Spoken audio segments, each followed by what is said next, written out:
हाँ, good evening बच्चों। अच्छा, आप लोग ने जो लीनियर इक्वेशन मैंने आप लोगों को कराया था, उसमें आप लोगों ने लीनियर इक्वेशन प्लीज़ आप लोग कर रहे हो। आप टेक्स्ट बुक को थोड़ा फोकस करना। तो टेक्स्ट बुक करने के बाद ही आप आर डी शर्मा उसी से रिलेटेड, अगर आप लोगों को नहीं पता चल रहा है तो मैं बता दूंगा। और मैं आप लोगों को जो वर्कशीट दे रहा हूँ वो एक साथ ही बना रहा हूँ। अभी जैसे मैंने आपको बनाया होगा, और ज़्यादातर मैं प्रीवियस ईयर के जो बोर्ड के क्वेश्चन हैं उसको कलेक्ट करके आपको दे रहा हूँ। तो अभी जैसे मैंने अभी आप लोगों के लिए लीनियर इक्वेशन में ग्राफ तक का मैंने कंसेप्ट बना दिया है। अभी मेन दिक्कत सेकंड चैप्टर में एक साथ पूरा बना के आपको व्हाट्सअप कर दूंगा।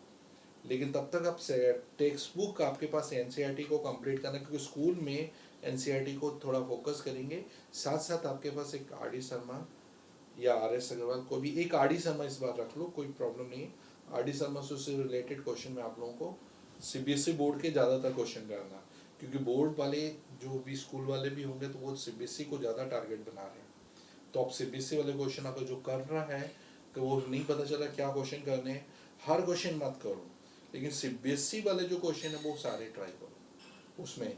तो आप लोगों को क्या बोर्ड के भी पैटर्न पता चल जाएगा, और आपको आइडिया भी होगा कि इस तरह के क्वेश्चन ज़्यादा प्रैक्टिस कर रहे हैं। अगर आप लोग प्रैक्टिस कोई भी बुक से कर रहे हैं तो उसमें सीबीएसई वाले करो तो कॉमन प्रॉब्लम्स आ जाती हैं, वो सब में कॉमन कॉमन क्वेश्चन रहेंगे। अच्छा, मैंने लास्ट टाइम आप लोगों को 3.12 कंप्लीट करने को बोला था। 3.3 अपना था सब्स्टिट्यूशन मेथड। उसमें मैंने आपको वर्ड प्रॉब्लम्स तक पूरा कंप्लीट कराया था। तो वो आप लोगों के कोई दिक्कत तो नहीं है कोई क्वेश्चन में? हाँ, तो उसमें एक बच्चे बोलते थे लास्ट क्वेश्चन था जैकब की जो एज था, वो क्वेश्चन नहीं आया। और मैंने फ्रैक्शन वाला भी आपको क्लियर करा दिया था। आज हम लोग जैकब का मैं बना रहा हूँ, लेकिन उस क्वेश्चन को मैं जो है उसको करा रहा हूँ। लेकिन उसके बाद आज हम लोग नया कंसेप्ट सीखेंगे, एलिमिनेशन मेथड से कैसे सिंप्लीफाई करते हैं। ओके, चलो अभी हम लोग सबसे पहले वो लास्ट क्वेश्चन में आपको जैकब के एज, मैं एक मिनट बुक बता दूँ, बुक से वो क्वेश्चन समझा रहा हूँ।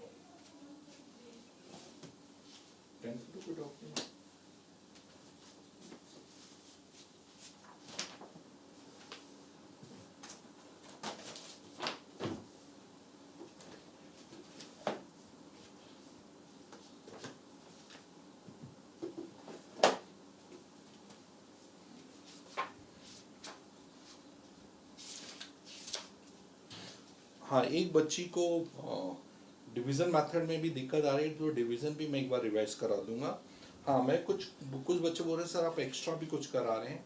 एक्चुअली क्या, जो मैं एक्सरसाइज टेक्स्ट बुक से करा रहा हूँ आप लोग टेक्स्ट बुक को करो, और कुछ क्वेश्चन ऐसे हैं कि जो टेक्स्ट बुक के अलावा भी हैं, आर डी शर्मा में इस तरह से डिस्कस हो रहे हैं, वो भी मैं साथ साथ आपको समझा रहा हूँ। तो जिससे आप लोगों को दिक्कत नहीं है, तो मैं एक्स्ट्रा क्वेश्चन उस तरह के करवा रहा हूँ। क्लियर हुआ? तो आप लोगों को साथ साथ को रिलेट करते हुए चलो। आज पूछ रहे थे बच्चे कि सर ये टॉपिक तो है ही नहीं बुक में, तो मतलब कोई बात नहीं, आप टेक्स्ट बुक भी करो और साथ साथ ये क्वेश्चन करोगे तो सीबीएसई के साथ को रिलेट हो जाओगे। अभी है जैसे उन्होंने क्वेश्चन 3.3 में लास्ट क्वेश्चन एक पूछा, वो मैं डिस्कस कर लेता हूँ। देखो 3.3 का जो सेकंड क्वेश्चन उसका, सॉरी थर्ड क्वेश्चन का 6th part, 5 years hence the age of Jacob will be 3 times that of his son. 5 years ago Jacob's age was 7 times that of his son. आपको find करना उनकी present age.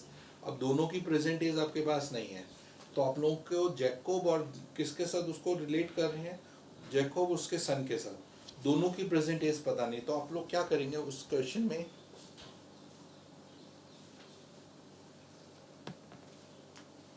आपने assume किया third question का 6th part, let Jacob's present age को आपने assume किया x years, और लेट जैकोब्स सन्स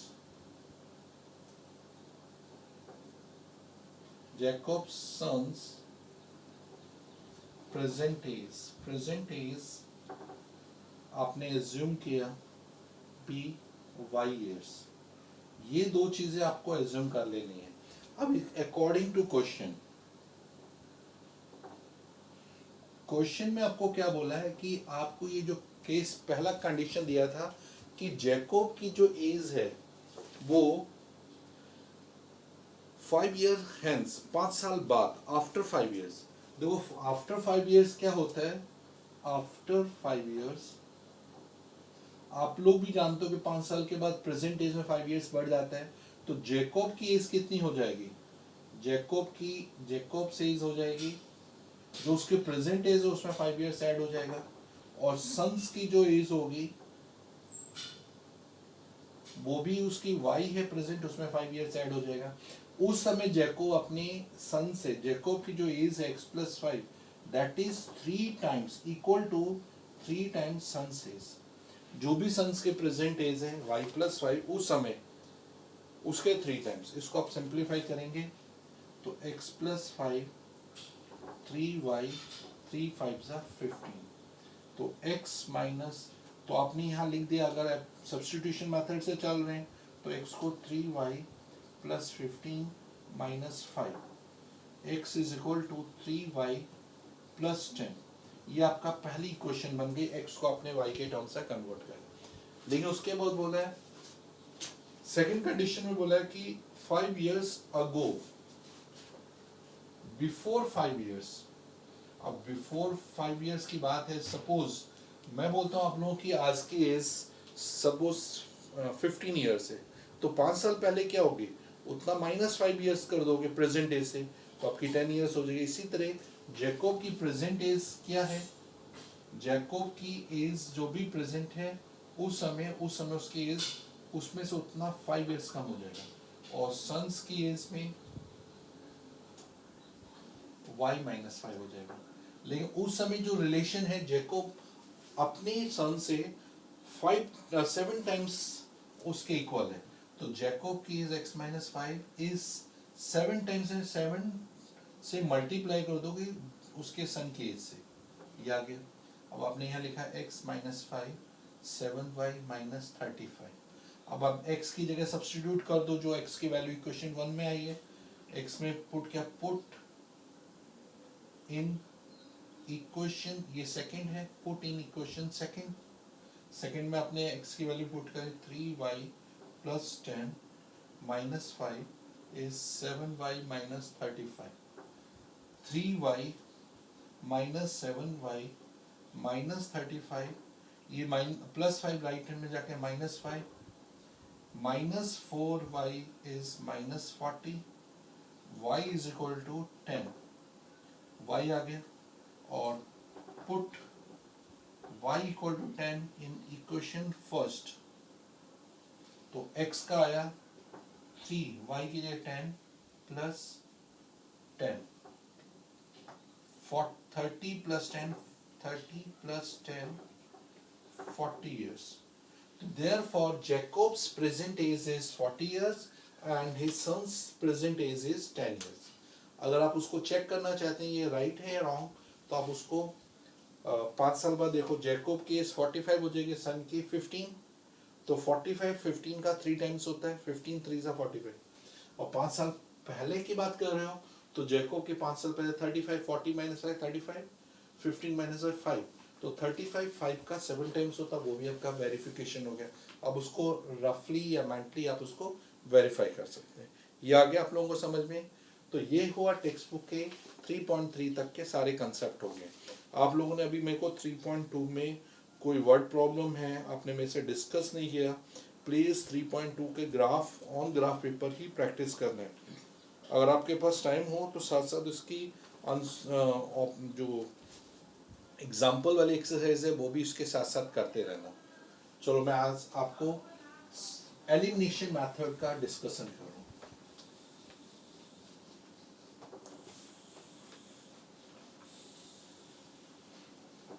3.3 तक हमने पूरा फिनिश कर दिया। नाउ 3.4 एक्सरसाइज, आज मैं आपको एलिमिनेशन मेथड बता रहा हूँ। एलिमिनेशन मेथड का एक क्वेश्चन आपको करके उसको सॉल्यूशन करना, आपको कैसे सॉल्व करते हैं वो सॉल्व करके आपको डिसाइड कर रहा हूँ। जैसे अभी आपके पास एक क्वेश्चन है, x + y = 5 और 2x - 3y = 4। अब इसको आपको एलिमिनेशन मेथड से सॉल्व करके दिखाना, ठीक है। अब देखो जैसे फर्स्ट इक्वेशन ये रही, सेकंड क्वेश्चन ये रही, जब भी सॉल्व करते हैं देखो फर्स्ट और सेकंड एलिमिनेशन मेथड,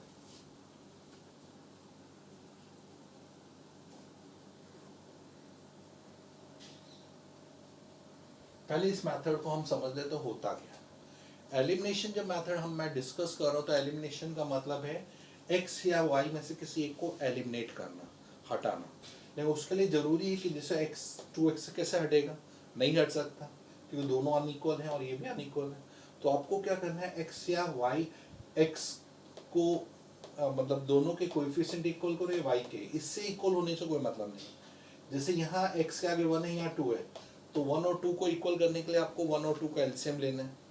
यहाँ 1 है, यहाँ 2, देखो x का कोएफिशिएंट कुछ नहीं तो 1, या x का कोएफिशिएंट 2, तो कोएफिशिएंट देखो 1 और 2 आ रहा है, तो आप 1 और 2 का एलसीएम ले लो।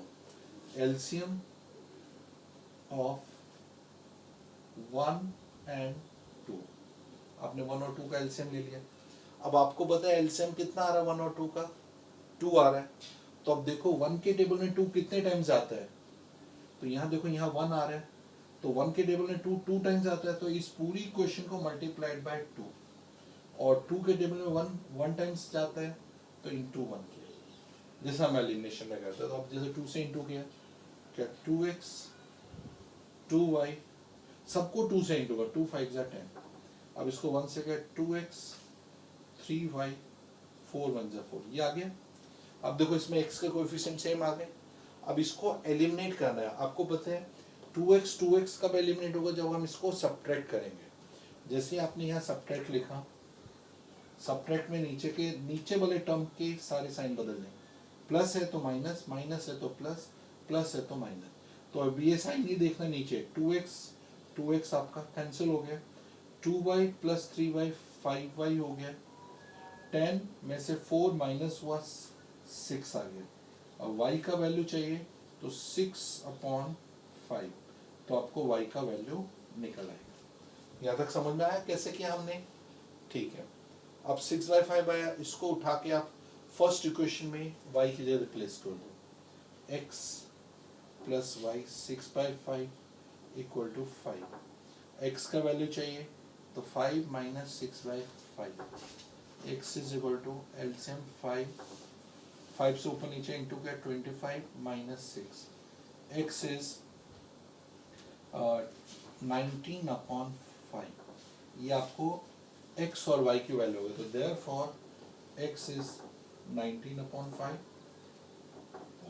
y is 6/5। अब ये आपके मैथ राइट है या रॉन्ग, आप इसको ऐड यहाँ पुट करके देखो ये आंसर मैच हो रहा है कि नहीं, यहाँ पुट करके देखो आंसर मैच हो रहा है कि नहीं। अब चेक कर सकते हो कि जरूरी नहीं कि बहुत से बच्चे बोलते नहीं है या बगल का आंसर तो कुछ और आ रहा है, हमारा आंसर कुछ और आ रहा है, तो वो कंफ्यूज हो जाते हैं। तो आपको कोई कंफ्यूजन नहीं होना है, आपकी ये वैल्यूज x और y में दोनों इक्वेशन पुट करके देखो कि दोनों के आंसर मैच हो रहे हैं, तो ठीक है। मैच नहीं हो रहा तो कहीं गलती की, तो उसके बाद आप फिर से करेक्शन कर सकते। हाँ, क्वेश्चन होता क्या है, जरूरी कि आप सिर्फ x को इक्वल करो, अब y को भी कर सकते हो, तो मैं अब दोनों नहीं करो, किसी एक को इक्वल करो। अब मैं y वाला इक्वल करके आपको बता रहा हूँ इसी में, जिससे आपको क्लियर आइडिया हो जाए। जैसे अब यहाँ करें x plus y is equal to 5, 2x minus 3y is equal to 4। अब देखो यहाँ कोएफिशिएंट y का 1 है या 3 है, 1 और 3 का एलसीएम 3 होता है, तो आपको 1 कितने जा 3 जा, इसको 3 से मल्टीप्लाई का इक्वेशन, फर्स्ट को 3 से इक्वेशन, सेकंड को 1 से, 3 1 जा 3, इनटू करते ही क्या आया 3x 3y 3 5 जा 15, 1 से इनटू के 2x 3y 4 1 जा 4। अब आपको पता है कि y इक्वल है तो y को ध्यान दें, दोनों इक्वल आ गए। अब आपको पता है अगर हम ऐड करते हैं डायरेक्ट कैंसिल, ऐड का मतलब साइन नहीं बदलना, सब्ट्रैक्ट मतलब नीचे के साइन बदल, तो डायरेक्टली कट हो रहा है तो आप यहाँ ऐड लिख दोगे, ये नहीं आपको साइन नहीं बदलना। तो ये 3x प्लस 2x 5x, ये हो गया 19, और x का वैल्यू 19/5, तो x आ गया आपका। अब x की वैल्यू को आप उठा के फर्स्ट इक्वेशन में x के रिप्लेस कर दो, 19/5 plus y is equal to 5, और y is equal to 5 minus 19/5, LCM 5, 25 minus 19, 6 upon 5. Therefore, x is 19 upon 5, y is 6 upon 5.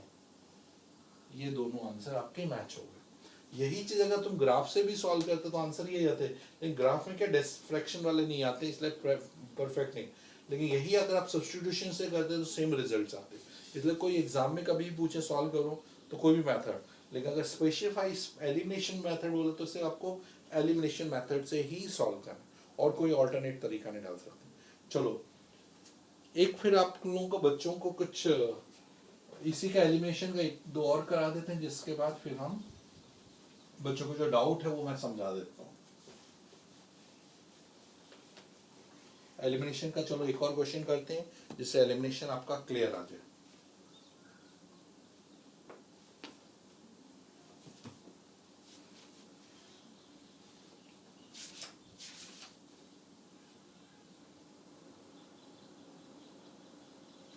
जैसे आपको ये दिया है फ्रैक्शन फॉर्म में क्वेश्चन दिया है, फोर्थ पार्ट, फर्स्ट क्वेश्चन का fourth part, x upon 2 plus 2y upon 3 is -1, x minus y upon 3 equal to 3। अब इसको एलिमिनेशन मेथड से आपको सॉल्व करना है। तो सबसे पहले आपका है कि जब भी फ्रैक्शन में हो तो फ्रैक्शन में आपको फिर क्या कोएफिशिएंट 1/2 थोड़ा ऑकवर्ड होगा। आप पहले एलसीएम लेके इसको सिंपलीफाई करो। आपको पता है 2 3 का एलसीएम 6 से सबको मल्टीप्लाई करो, 6x/2, 6 2 12, 12y/3, 6 1 6, फिर कैंसिल 3x, 3 4 -6। ये आपकी इक्वेशन फर्स्ट है। सेकेंड इक्वेशन में आपका एलसीएम आ रहा है 3, 3 से सबको multiply, 3x/1, 3y/3, 3 3 9/1, 3 3 cancel, 3x minus y is 9। ये दूसरी इक्वेशन। अब ये दो इक्वेशन आ गए, अब इन दोनों को आपने यहाँ लिख लिया, 3x plus 4y is -6। Second है 3x minus y is 9। अब आपका पर्पस क्या, देखो x के कोएफिशिएंट सेम आ रहे तो कोई मल्टीप्लिकेशन की जरूरत नहीं है। अब आपको सिर्फ ऐड या सब्ट्रैक्ट करना है। यहाँ आपको पता है कि ये डायरेक्ट कट नहीं हो रहे हैं तो आपने सब्ट्रैक्ट करके साइन बदले, माइनस प्लस माइनस, देखो 3x कैंसिल, 4 और यहाँ कुछ नहीं तो 1, 4 + 1 5y, माइनस पड़ा है, माइनस माइनस प्लस 6 और 9 15, तो y का वैल्यू -15/5, y का आंसर -3, तो y आपका नोन हो गया। अब y की वैल्यू को उठा के फर्स्ट इक्वेशन में x की जगह y की जगह रिप्लेस कर दो, 4, फर्स्ट या सेकंड किसी में भी डाल सकते हो, आपकी चॉइस है, -6, 3x minus 12 is -6, 3x is -6 plus 12, 3x is 6, x is 6/3 2। ये आपको x का वैल्यू हो गया y का, और now therefore x is 2, y is -3। अब अगर आपको चेक करना, आप खुद भी यहाँ पुट करके आप चेक कर सकते हो। देखो 3 2 6, 4 9 3 12, -12 + 6 -6 आता है। यहाँ सेकंड इक्वेशन में आपने पुट किया 3, ये सेकंड इक्वेशन क्या था, हाँ 3x - 3 2 6, y में -3 तो +3, तो 6 + 3 9 आपका वेरिफिकेशन हो गया। तो ये है आपके कुछ कंसेप्ट। एल्गोरिथम वाला नेक्स्ट टाइम कर लेंगे। अभी मैं चाहता हूँ आप लोगों को, अगर बाकी है 3.3 तो 3.4 का सिर्फ फर्स्ट क्वेश्चन आपको अटेम्प्ट करना है। सेकंड है वर्ड प्रॉब्लम। वर्ड प्रॉब्लम हम सिर्फ एलिमिनेशन मेथड से सेकंड वाला ट्राई करेंगे। आप लोग ट्राई करके रखो, फिर भी मैं डिस्कस करूँगा, और इसका एक एग्जाम्पल भी है डिजिट्स वाले, वो हम डिस्कस करेंगे। इतना प्रैक्टिस करो, फिर नेक्स्ट टाइम हम इसको कंटिन्यू करते हैं। ठीक है, बाय बच्चों।